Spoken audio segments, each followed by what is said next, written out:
Hi, I'm Doug Wilson with Andriots Paint in Shelbyville, Kentucky. Today's project, we're going to talk about basically fixing drywall imperfections or plaster imperfections, how to patch and repair the walls before you paint. This is a typical house, actually maybe not typical, but it's an older home. There was a lot of patching on the walls where someone maybe put some patch on, didn't sand it, painted over it, nail holes improperly fixed, a lot of bad patching.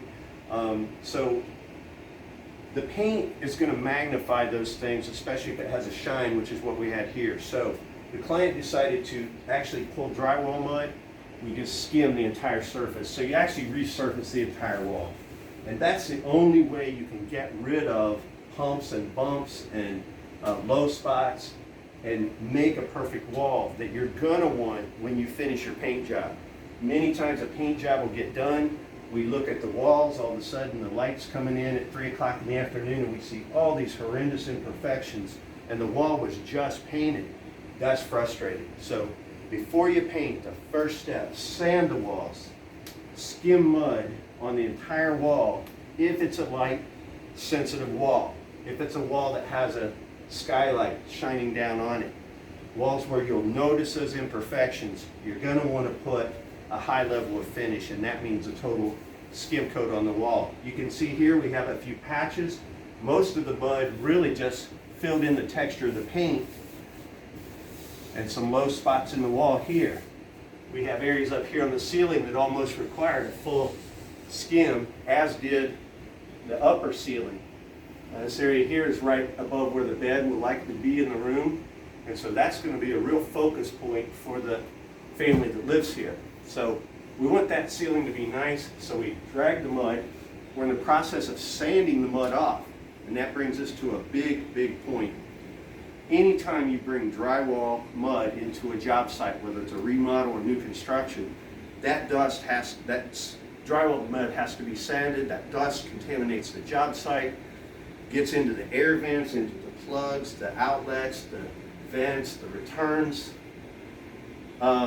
This dust must be vacuum captured. There's no other way. Even if we're hand sanding, we need to have a vacuum, hold a vacuum, and capture the dust as it's being sanded.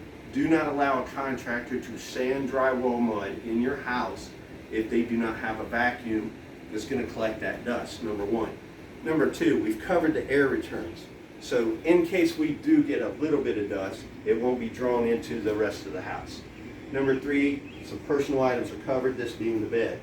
And this brings us to our main point of the video. This is the Porter Cable 7800 drywall sander. This is an automated sander, 3,000 RPMs, a flexible head. It vacuum captures the dust into a properly equipped either shop vac or even a Porter Cable vacuum. So this sander is an automatic sander that will capture all the dust. We can do all this dust-free and a whole lot less work trying to sand this. So I'm going to demonstrate it real quick. It's going to be noisy. We'll just show this in action.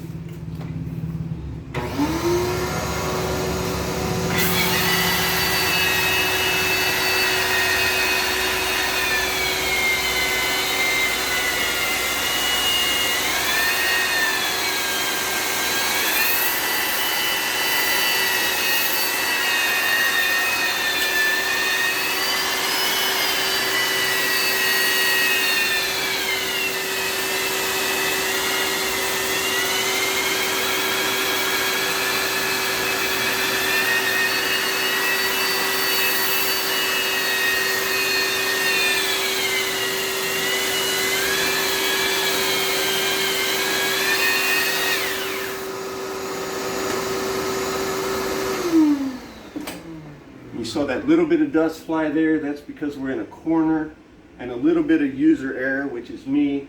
I got the sander a little bit sideways. Now we'll talk detail how to use this sander, but just know it's for rent at our store. Give us a call, Andriots.com.